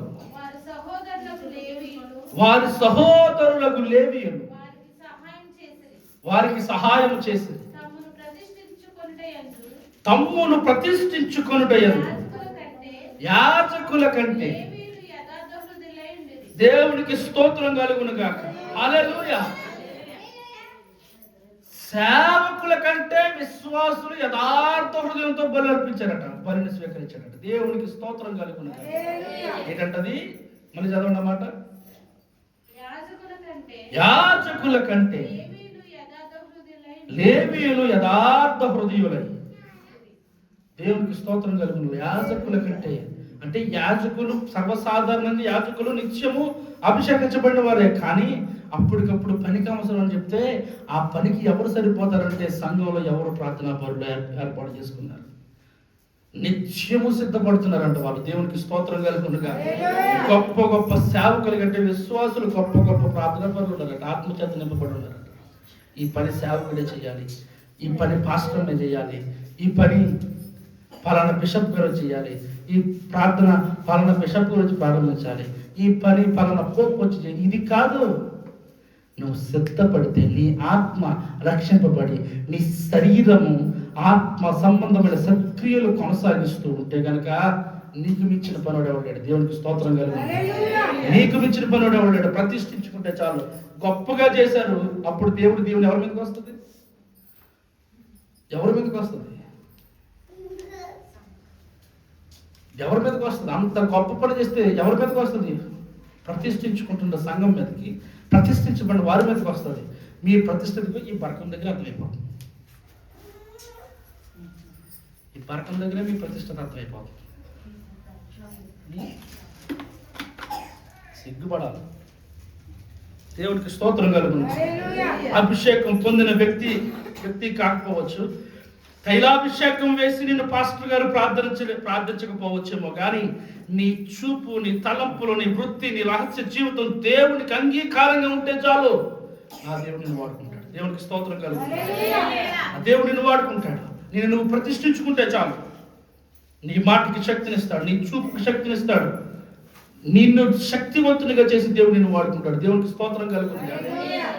షడ్రక్, మేషక్, అబేద్నెగోలు, దానియేలు వీళ్ళు నలుగురు బబులోను దేశానికి బానిసత్వంగా వెళ్ళిపోతే రాజు సింహాసనం మీద ఉన్నాడు. రాజుగారు ఏ భోజనం అయితే చేస్తాడో అదే భోజనం. దేవునికి స్తోత్రం కలుగును. రాజుగారు ఏ భోజనం చేస్తాడో అదే భోజనం చేయమని చెప్పారట. మేము తినమన్నారు వీళ్ళు. మేము తినమన్నారు వీళ్ళు. మేము తినమని చెప్పిన వెంటనే, మేము తినము అని చెప్పిన వెంటనే ఏమాత్రం ఆలోచించలా 10 రోజులు ఇలా కాయగూరల భోజనం తిన్నారు. 10 రోజుల తర్వాత వీళ్ళతో పాటు వాళ్ళు తినడం మొదలెట్టారు.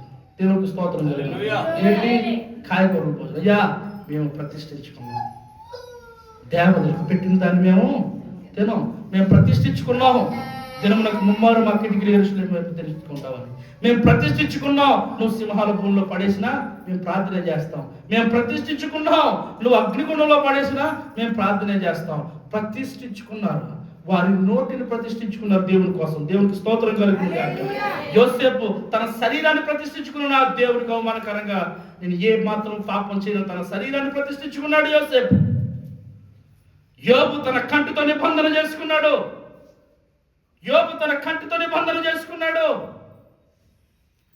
ఏ మాత్రం పరిస్థితిని నేను చూడను అని చెప్పి యోబు తన కంటితో నిబంధన చేసుకున్నాడు. దేవుని సంగమా, యెషయా అంటున్నాడు, అపవిత్రమైన పెదవులు గలవాడయ్యా. తన పెదవులను ప్రతిష్ఠించుకున్నాడు. అభిషేకము చేత నింపబడిన సంసోను తన శరీరాన్ని ప్రతిష్ఠించుకోలేకపోయాడు. ఆత్మ చేత నింపబడిన సొలొమోను తన ఆలోచనను, తన శరీరాన్ని ప్రతిష్ఠించుకోలేకపోయాడు. నిన్ను నీవు ప్రతిష్ఠించుకోగలవా? దేవునికి స్తోత్రం కలుగును గాక. నిన్ను నువ్వు ప్రతిష్ఠించుకోగలవా? నిన్ను నువ్వు దేవునికి అప్పగించుకోగలవా? యోబు తన వీక్ పాయింట్, నా కళ్ళు నాకు వీక్ అయ్యా, నేను నిబంధన చేసుకుంటాను అన్నాడు. యెషయా గ్రంథం 6వ అధ్యాయంలో నా పెదవులు అపవిత్రమైన అన్నాడు. ప్రతిష్ఠించుకున్నాడు. దానియేలు, షడ్రక్, మేషక్, అబేద్నెగోలు వారి నోటిని ప్రతిష్ఠించుకున్నారు. మనమే ప్రతిష్ఠించుకుంటున్నాం. ఏమాత్రం ప్రతిష్ఠించుకుంటున్నాం? మన వీక్ పాయింట్ మనకు తెలుసు కదా. మనం ఎక్కడ బలహీనమో మనం తెలుసు కదా. మనం ప్రతిష్ఠించుకోగలమా? మనల్ని మనం ప్రతిష్ఠించుకోగలమా? మన చెవులు ఏమిటంటే దురద చెవులు గలవారు అంటాడు. చదవండి ఒకసారి ఆ మాట. యెషయా గ్రంథము 33వ అధ్యాయం 15వ వచనం చదవండి ఒకసారి. యెషయా గ్రంథం 33వ అధ్యాయం 15వ వచనం. యెషయా గ్రంథం 33:15 త్వరితంగా చదవాలి. 33:15. అమ్మా, నీతిని అనుసరించి నడుచుచు, యథార్థముగా మాట్లాడుచు, నిబంధన వలన లాభమును ఉపేక్షించు, నర చేతులను మలుపుకొని మాట వినకుండా ఏం మూసుకున్నట? హత్య అను మాట వినకుండా ఏం మూసుకోవాలట? హత్య అనే మాట వినకుండా చెవులు మూసుకోవాలట.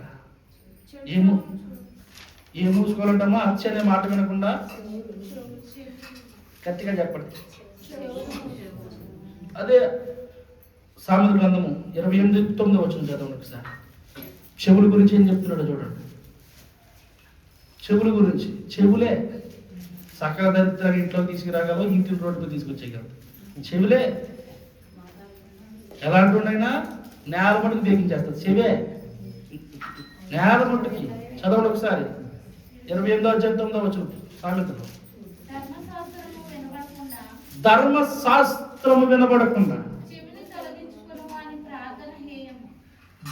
అంటే వాక్యం వినకుండా చెవులు పక్కన పెట్టేసేవాడు ప్రార్థన ఏమంటే దాని అర్థం ఏంటి? చచ్చిపోయి 10 రోజుల క్రితం ఉన్న కుక్కలకి తీసుకొచ్చి కూర్చోబెడితే ఎలా ఉంటుంది? అలాంటిదంట వాక్యం విన్నోడి ప్రార్థన. అర్థమవుతుందా? వాక్యం విననోడి ప్రార్థన ఎలాంటిది తెలుసా? దానికే లెక్క చేయకపోతున్నావు. వాక్యం విననోడి ప్రార్థన దీనితో పోల్చడం తెలుసు దేవుడు. మామూలు కాదు. ఇక కుక్క ఒక్కసారి కక్కిందని ఆకలి ఎత్తి మళ్ళీ అదే అంటే వాక్యం వినని వాడిని ప్రార్థన. ప్రతిష్ఠించుకున్నావా దేవుని సన్నిధిలో? నీవు ప్రతిష్ఠించుకోగలుగుతున్నావా దేవునికి? నీవు ప్రతిష్ఠించుకోగలుగుతున్నావా? నీ శరీరములో నీ ఆత్మ, దేహము, శరీరం, నీ ఆత్మ రక్షింపబడాలంటే విశ్వసిస్తున్నావు చాలు. క్రీస్తు యేసు జనన, పునరుద్ధాన, ఆరోహణమై వెళ్ళిపోయాడని విశ్వసించావుగా, రక్షించబడ్డావు. అక్కడిది అయిపోయింది. నీ శరీరము క్రీస్తు యేసునందు జీవించినదైతే మహిమ శరీరంతో దేవుడి సన్నిధికి వెళ్తుంది. అక్కడికి వెళ్ళాలంటే ముందేం చేయాలి? ప్రతిష్ఠించుకోవాలి కదా. ప్రతిష్ఠించుకోగలిగావా? ప్రతిష్ఠించుకుంటున్నావా? మనం ఏ విధంగా ప్రతిష్ఠించుకుంటున్నావు? అనుకూలంగా ప్రతిష్ఠించుకుంటున్నావా? మా కులం వాళ్ళందరికీ ఉన్నారు కాబట్టి అక్కడే ప్రతిష్ఠించుకుంటున్నావా? మా గోత్రం వాళ్ళందరూ ఇటువైపు ఉన్నారు కాబట్టి ఇక్కడ ప్రతిష్ఠించుకుంటున్నావా? మా ఎంప్లాయీస్ అందరూ ఇక్కడ కూర్చుంటామండి అంటే దాని అర్థం ఏంటి? అంటే ఆ గుళ్ళోకి ఎవరు వెళ్ళాలి? ఉద్యోగస్తులు వెళ్ళాలి. ఉద్యోగస్తులు గుళ్ళోకి వెళ్ళాలి. మా ఊళ్ళందరూ కానీ మా ఊళ్ళో అంటే దాని అర్థం ఏంటి? సేవకుడే మా ఊళ్ళందరికీ వచ్చేస్తారంటే దాని అర్థం ఏంటి? ఇంకొకరు ఎవరో గుళ్ళోకి. ఏ ప్రతిష్ఠితి ఇది? ఏం నేర్పిస్తున్నాం మనం? ఎక్కడికి తీసుకువెళ్తున్నాం మనం దీన్ని? సత్క్రియలు. దేవునికి స్తోత్రం కలుగును గాక. విశ్వాసం ద్వారా నీ ఆత్మ రక్షింపబడితే నీ శరీరము దేవుని రాజ్యములోనికి చేరాలంటే సత్క్రియలు కొనసాగించు. ప్రతిష్ఠించుకో. నోటిని ప్రతిష్ఠించుకున్న దానియేలు వలె, శరీరాన్ని ప్రతిష్ఠించుకున్న యోసేపు వలె, కంటిని ప్రతిష్ఠించుకున్న యోబు వలె. దేవుని సంగమా, శరీరాన్ని ప్రతిష్ఠించుకోలేని పాపపు స్థితిలో పడిపోయిన సంసోను లాంటి బలము నీకు ఉండొచ్చు. ధన బలం ఉండొచ్చు, కండ బలం ఉండొచ్చు, కుల బలం ఉండొచ్చు. నీకు నువ్వు ప్రతిష్ఠించుకోకపోతే నీ పరిస్థితి నిత్య నరకం. నువ్వు రాజు అవ్వచ్చు, ఉన్నతమైన పదవులు అధిగమించవచ్చు, ఎంతో అద్భుతమైన రాజ్య పరిపాలన చేసేంత జ్ఞానం నీకు ఉండొచ్చు. కానీ నీ శరీరాన్ని ప్రతిష్ఠించుకోకపోతే వ్యర్థమంటేనే చచ్చిపోయాడు సొలొమోను.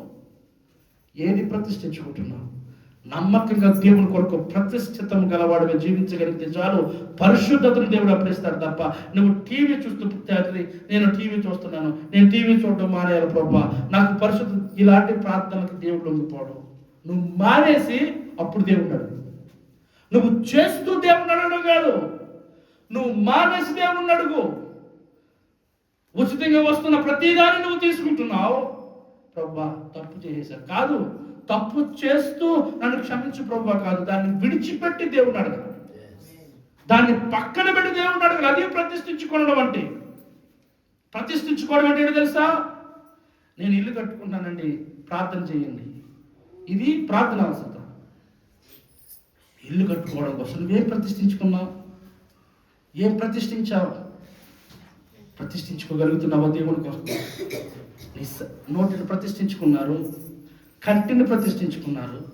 యోబు కంటిని ప్రతిష్ఠించుకున్నాడట. దానియేలు, షడ్రక్, మేషక్, అబేద్నెగోలు నోటిని ప్రతిష్ఠించుకున్నారు.